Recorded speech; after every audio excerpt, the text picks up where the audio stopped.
بال از ناحیه دنقره بابای حاجی میرزا به قامت نماز فرضی را سهوا خواندن ممکن است؟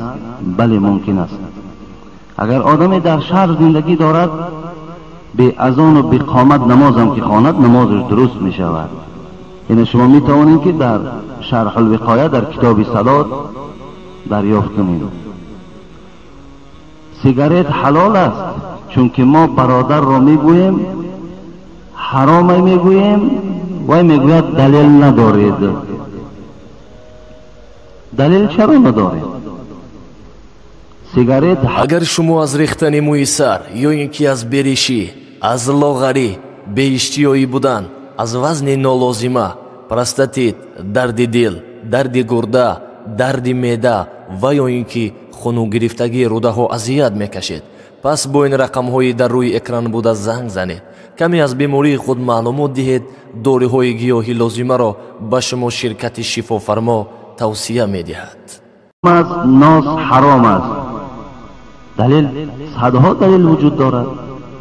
ولی دادر تو دلیل نیافته است، من صدها دلیل برای تو مییابم.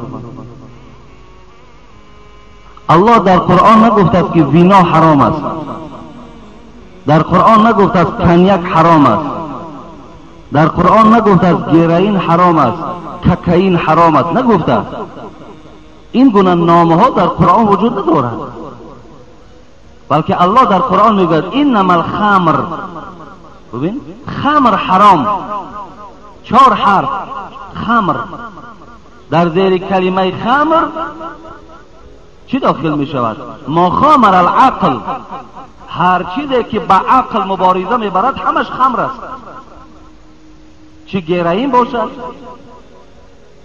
چی ککین باشد، چی نوشاکیش باشد، چی دودیش باشد، هر چی که باشد عقل زائل میکند، عقل دور میکند، آدم از عقل بیگانه میکند، در کلمه خمر داخل میشود. پس در قرآن لازم نبود که سیگارت ناس ذکر شود.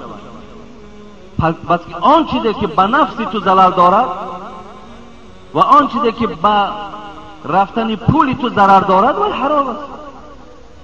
حبیب خدا کفا بالمرء اثما ان یضیع من یقوت میگوید از روی گناه برای شما ای بندگان خدا آنقدر بس است که اگر 1 سامانی تو در خریدن سیگارت یا ناس صرف شود، 1 سامانی.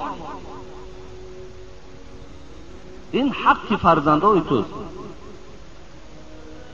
خدا در قرآن میگوید که شما بر نفسهای خود ضرر نیارید، با دست خود نفسهای خود قتل نکنید. ما با دست خود ما قتل نمیکنیم.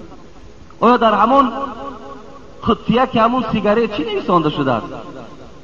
خطرناک است برای حیاتی شما. همون بس نیست برای ما، همین بس است.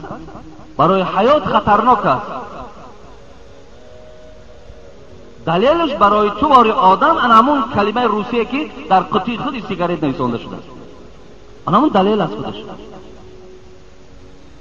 برای همین برادر عزیز گرامی این حرام است. اگر کسی که میکشد در حرام کرده خدا چنگ زده است. اگر طهارت داشته باشد طهارتش میشکند، بازم این پیشگاه خدا در مسئول و گناهگار است. دلیل حبیب خدا سیر حرام است؟ نه حرام نیست. چیسناک میگیم ما شما حلال است. پیاز حرام است؟ نه حرام نیست، حلال است. لیکن حبیب خدا میگه کسی چیسناک میخورد، کسی پیاز میخورد، فلا یصلین معنا، ببین همراه ما نماز نخواند، در مسجد ما داخل نشود، به خاطر که وای بوی میکند، بدبوی است. شخص سیگارت کشد، ناز کشد، آیا بدن بوی نمیکند؟ دلیل 100 دلیل است به خدا قسم. آدمی که خوف زنا کرده باشد آیا میتواند با دست خودش را آرام کند؟ خب این مسئله هست که بسیاری جوانان سوال میدهند. اگر خوف زنا باشد خدا رحمت کند، بعضی صاحبان کتاب اجازت میدهند که از اوی که انسان به زنا آلوده می شود، به زنا آموخته می شود، با دست خودش را تسکین دهد. اگر اینا میگوید شرطاش این است که اگر در بین زنها کار میکردگی باشد یا همیشه با زنها هست، هیچ داشتن برای او هیچ قدرت نیست. لیکن شرط دیگرش این است که حبیب خدا یا معشر الشباب من استطاع منکم الباءة فلیتزوج فانه اغض للبصر و احسن للفرج فان لم يستطع فعليه بالصوم فانه له وجاء. این روایت بخاری است. ای جوانها اگر قوت دارین زن گیرین، زیرا اینکه زن گرفتن چشمهای شما را از نگاه کردن به زنهای بیگانه من میسازد و شما را از زنا کردن نگه میدارد. و اگر شما قوت زنگیری ندارین شما روزه گیرین تا که شهوتهای شما شکسته شود. این از فتوایی که من برای شما میخواهم.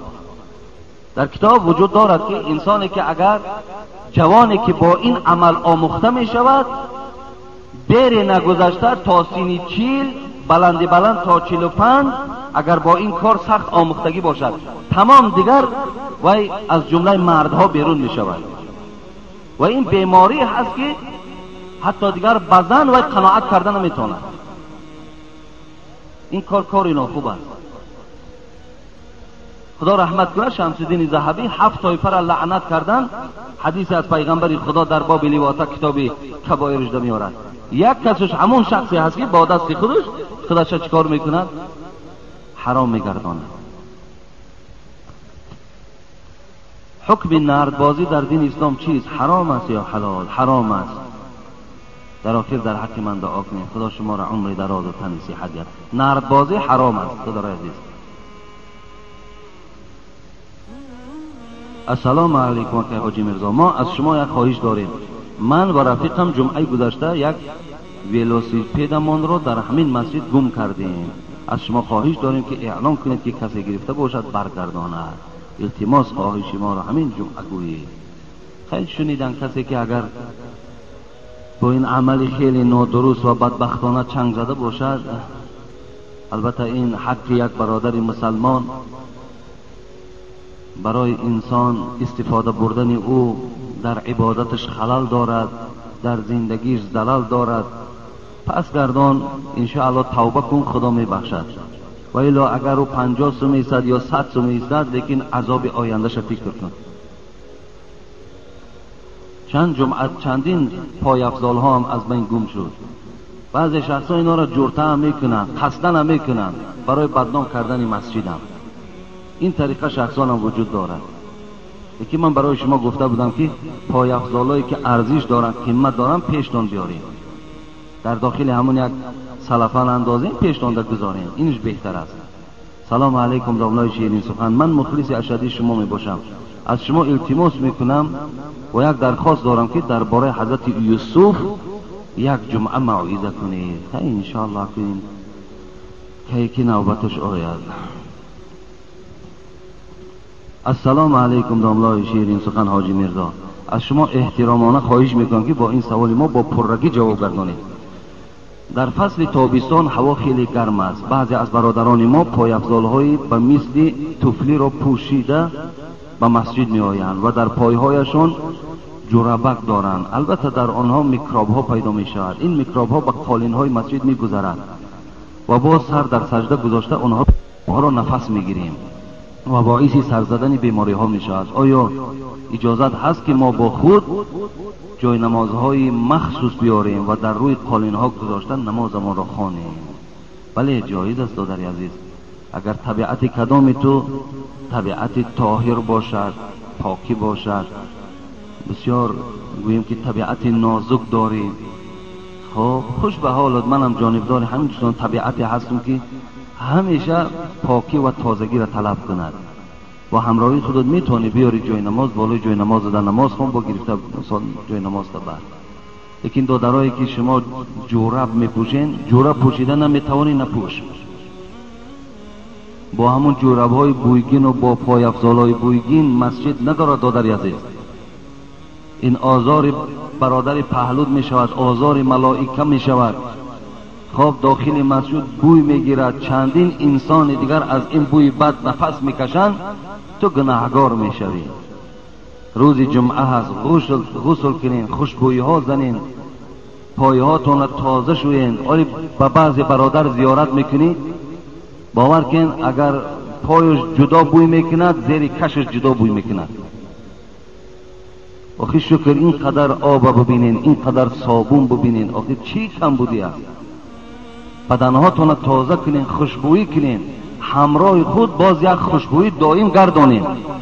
اینقدر خوشبویی در بیرون ها در سودا هستند. گرداندن خوشبویی همراه خود این ثواب است. همراه خود دائم خوشبویی داشته باشید.